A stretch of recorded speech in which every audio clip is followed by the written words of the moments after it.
여러분, 성도는 진리를 아는 지식을 가진 자예요. 그러므로 여러분, 성도의 지식은 무미건조한 지식이 아니에요. 그것은 경험적인 지식이에요. 생명의 지식이에요. 영원한 지식이에요. 진리를 아는 지식을 가진 성도는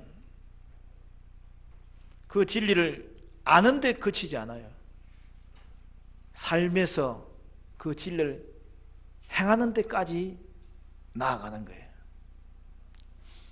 따라서 고난 중에서도 성도는 잠시 넘어질 수는 있지만 다시 일어서는 거예요. 그 진리 붙잡고 그 진리가 그에게 역사하는 거예요. 잠언 24장 16절은 이렇게 말합니다. 대저 의인은 7번 넘어질지라도 다시 일어나려니와 악인은 재앙으로 말미암아 엎드러지느니라. 여러분, 의인은 고난 중에서도 도리어 하나님께 더 가까이 나가는 그러한 현상들이 벌어진다는 거예요. 오늘 우리가 읽은 본문은 19절에서 그러므로 형제들아 그렇게 시작합니다. 이 말은 뭐냐면, 이제까지는 너희가 논술에 관한 내용을 들었으면 이제부터는 권면에 관한 내용을 너희가 새겨야 된다, 이 말이에요. 여러분, 7장부터 아주 길게 하나의 논술이 전개되었어요. 히브리서 설교자는 우리에게는 대제사장 예수님이 계시기 때문에 그의 속죄는 완전한 제사로서 우리를 회복시켰다고 역설하고 있는 것이죠. 그러므로 이제 우리는 이러한 논술을 들었으니 우리는 그것을 삶으로 가지고 들어가야 된다는 거예요.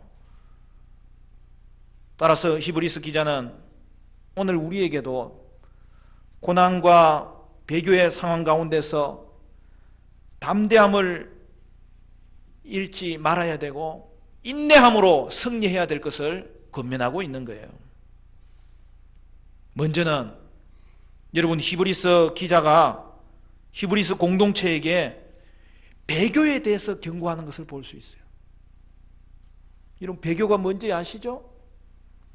예수를 믿다가 그 믿음을 포기하는 거예요. 교회를 떠나는 거예요. 예수를 버리는 거예요. 예수를 대항하는 거예요. 여러분, 어떻게 그런 일이 일어날 수 있습니까? 근데 오늘 본문을 보니까 뭐라고 되어 있어요? 속죄의 은혜를 깨닫고 그럼에도 불구하고 범죄하면, 짐짓 범죄하면 되어 있죠? 심판이 있다는 거예요.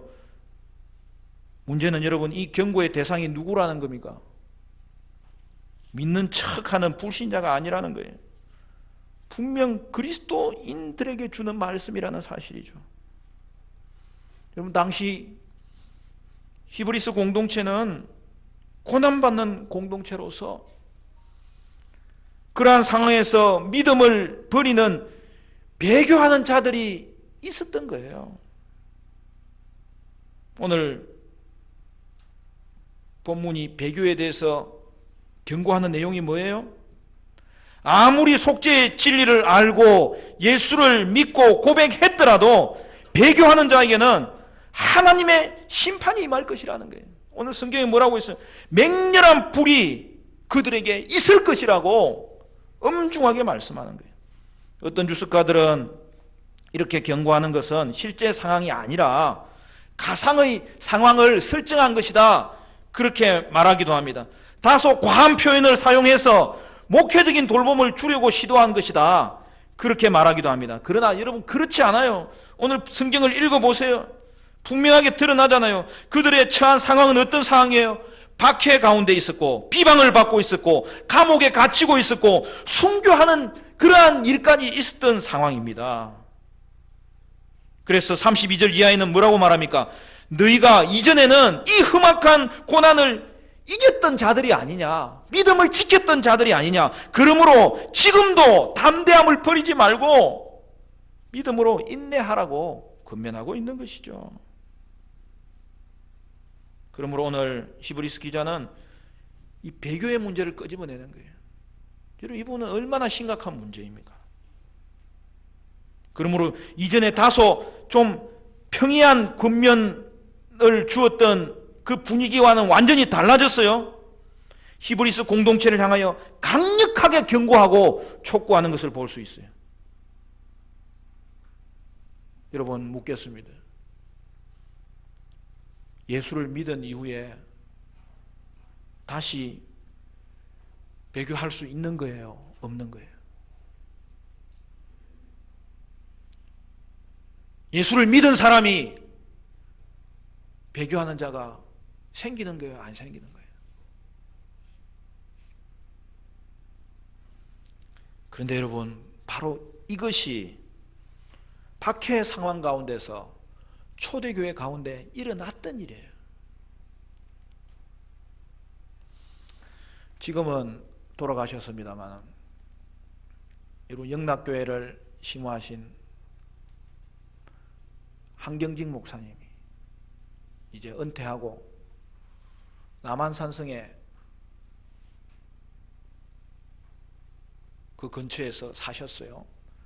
그분이 기독교를 대표하는 그런 영향력이 있는 삶을 사셨지 않습니까?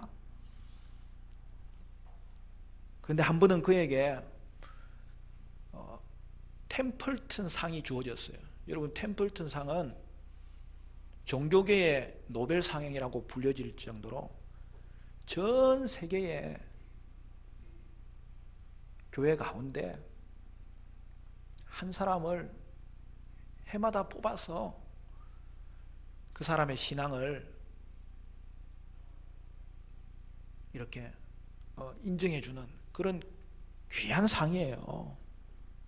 근데 그가 그 상 대상이 되었다는 소식을 먼저 전해 들었겠죠. 근데 긋고 만류했어요. 제발 이 상을 저에게는 주지 마세요. 저는 대상이 아니라고. 그냥 겸손해서 그런 게 아니에요.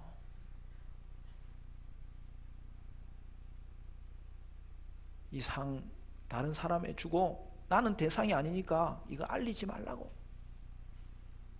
이유가 뭐냐면 그가 일제강점기 시대에 신사참배했거든요.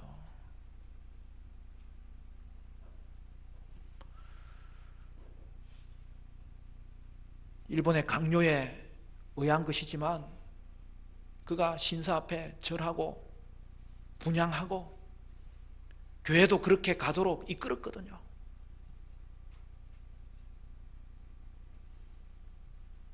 결국에는 그가 그 상을 받았습니다. 상 받는 자리에서 온 언론이 스포트라이트를 비추는 그 상황 가운데서 그가 고백합니다. 저는 일제시대에 믿음의 동지들과 함께 믿음으로 대항하지 못하고 신사참배한 죄인입니다. 저는 이 상을 받을 자격이 없습니다.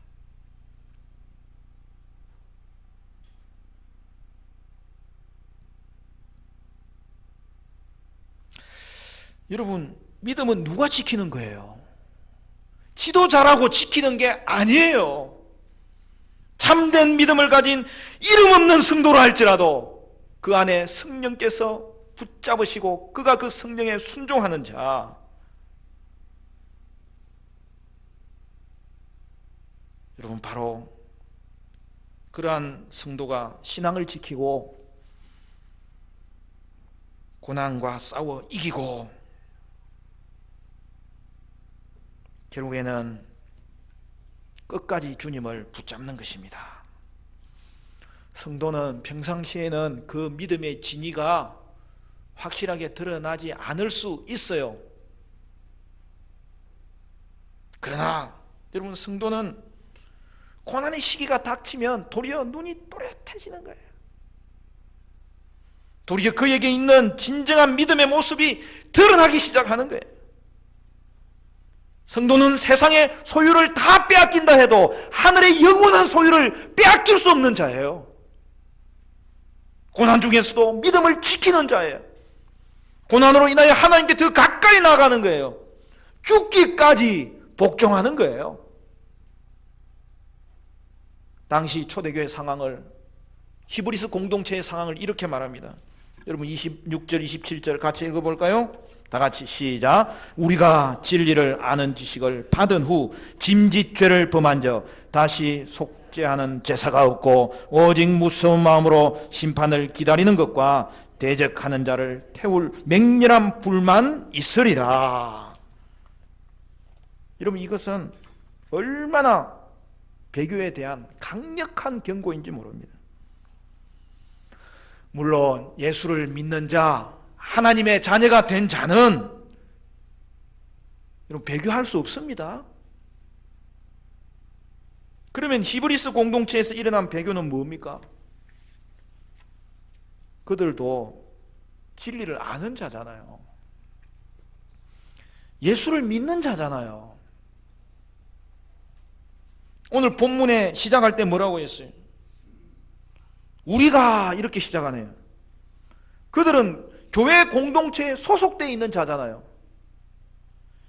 신앙생활을 오래 한 사람이에요.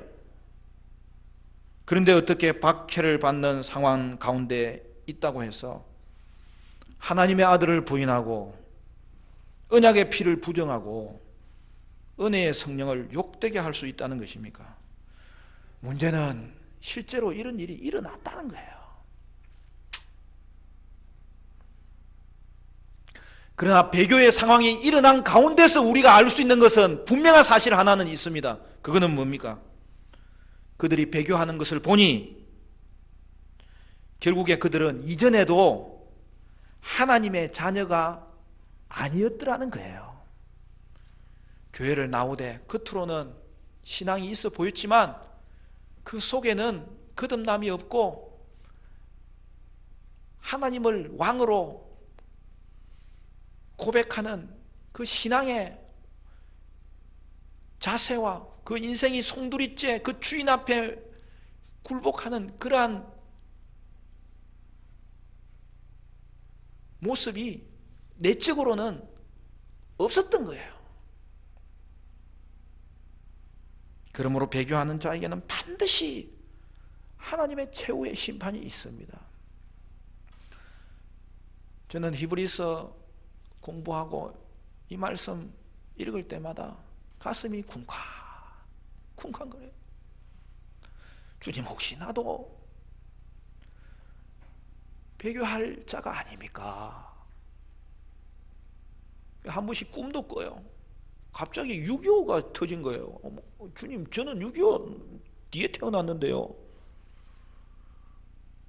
아니나 다를까 공산당이 저한테 총뿌리를 겨누면서 너 예수 믿을래 안 믿을래 꿈에 그러는 거예요. 그래서 제가 꿈에서도 이게 분명히 꿈인데 이제 어렴풋이 기억이 나는 거예요. 그래서 제가 공산당한테 질문을 해요. 다른 질문을 해주세요. 막 그러면 야 이게 중요한 거야. 막 저한테 또다시 묻는 거예요.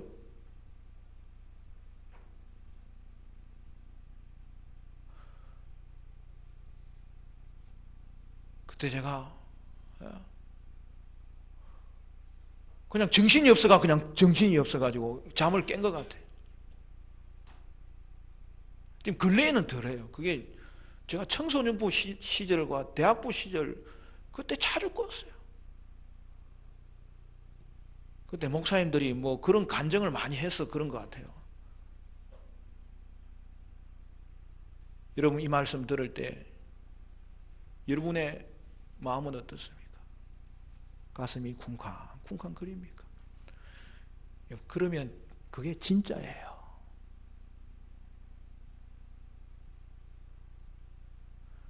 그런 두려움이 있어야 그게 신앙이 진짜 신앙이에요. 여러분이 진짜라는 표가 그거예요.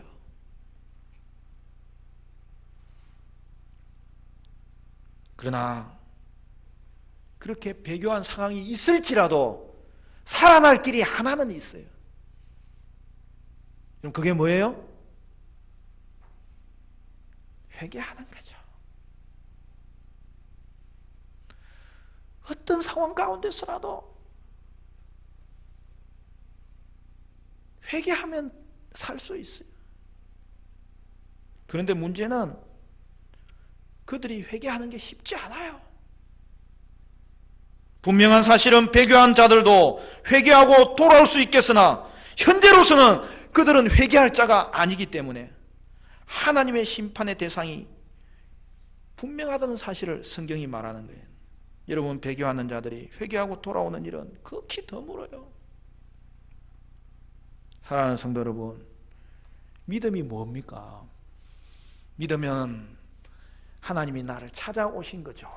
그래서 주님 앞에 주님이 나의 구주시요 주님이시라는 것을 고백한 거죠.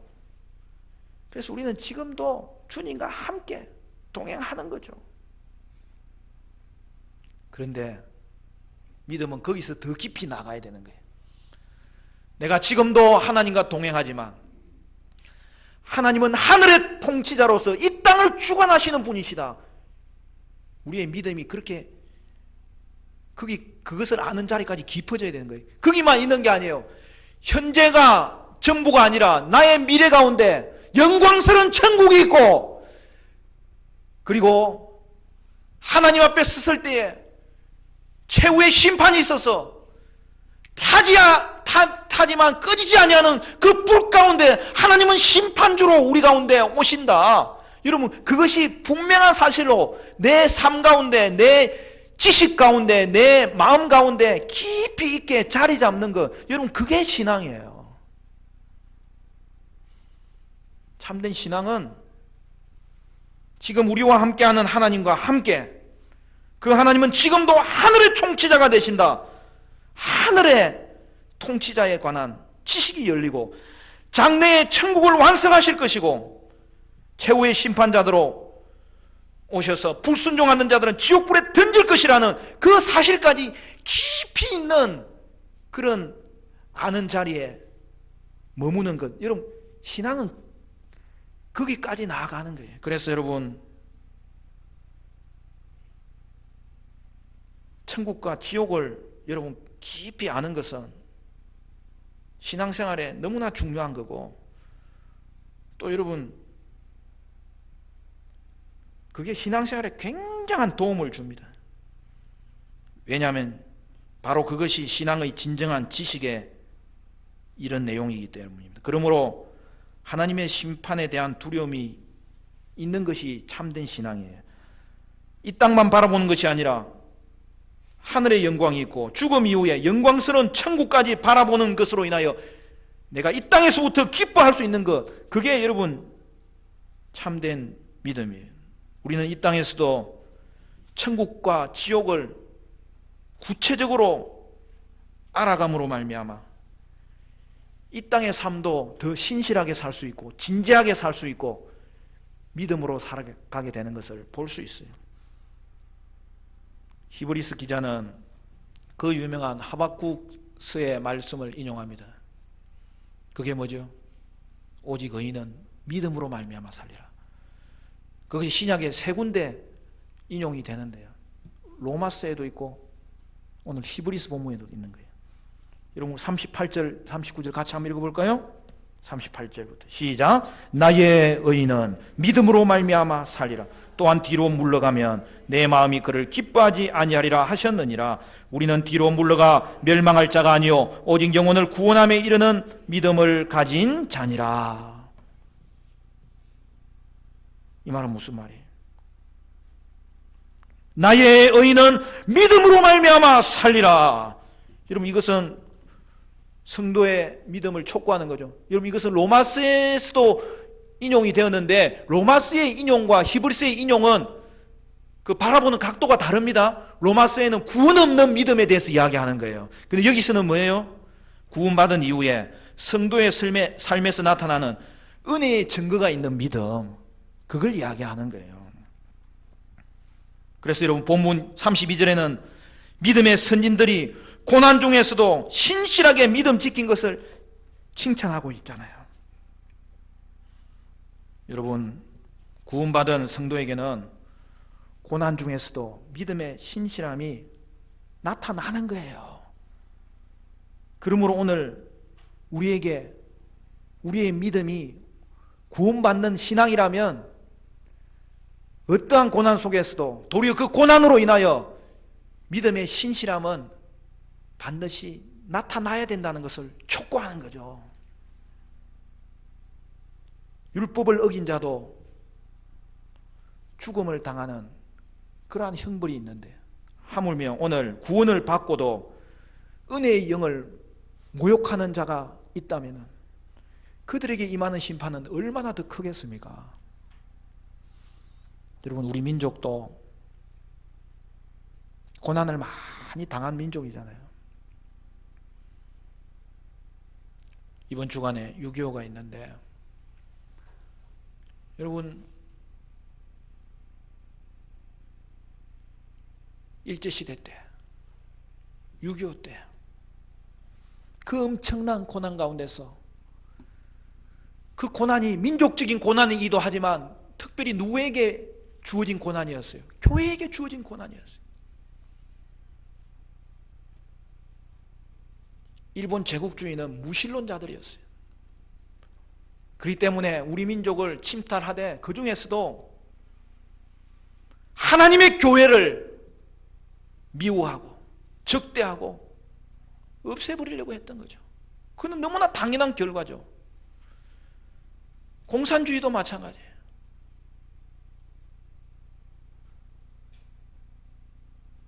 저도 남북이 통일되기를 원하지만 공산주의가 무너질 수밖에 없는 이유는 하나예요. 하나님을 버렸기 때문에. 지금 저 북한 땅의 황폐한 모습을 보십시오. 주님을 버린 땅은 결국에는 무너지는 거예요.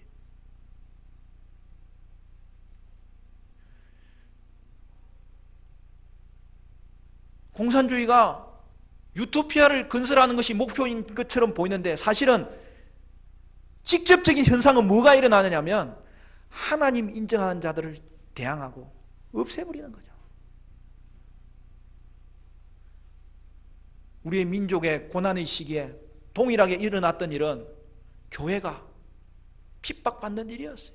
그런데 사랑하는 성도 여러분, 하나님은 이 민족에게 믿음의 선진들을 주셨어요. 그들은 그 고난 가운데서 믿음을 지켰던 것입니다.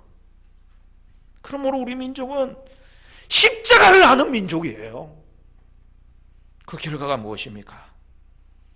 오늘 이 민족 가운데 믿음의 복을 허락하시고 믿음의 세대가 일어난 것은 이 민족이 십자가를 아는 민족이기 때문에 하나님이 믿음의 복을 우리 세대 가운데 허락하여 주신 것이죠. 그래서 고난은 부흥의 씨앗이에요. 이전 세대가 고난 중에서도 인내함으로 말미암아서 그 다음 세대는 믿음의 복을 받게 되었고 부흥의 복을 받게 된 거예요. 그리고 오늘 저와 여러분이 또다시 고난 가운데서 인내하면 여러분의 다음 세대도 믿음의 세대가 일어나고 부흥의 세대가 일어나게 되는 것은 십자가가 반드시 이 땅을 새롭게 하고 열매 맺게 하실 것이기 때문입니다. 사랑하는 성도 여러분, 오늘 우리가 당장 육체적인 고난이 없는 것 같은데 타협하기가 더 쉬운 시대를 살아가고 있고, 오늘 우리 가운데 우상은 더 우리를 다방면으로 무너뜨리고 영향 주고 있는 시대 가운데 믿음을 우리가 지키면 하나님은 우리의 다음 세대에게 부흥의 열매를 허락하여 주실 줄로 믿습니다. 하나님이 우리에게도 복을 주실 뿐만 아니라 다음 세대에는 반드시 복을 주세요. 믿음의 세대를 일으켜 주시는 거예요. 말씀을 맺겠습니다. 사랑하는 성도 여러분, 저와 여러분은 고난 중에도 믿음을 지키시기를 바라고, 그리하여 믿음의 다음 세대를 일으키시기를 바라고, 담대함을 가지고 인내함으로 승리하는 믿음의 사람 되시기를 주님의 이름으로 축원합니다.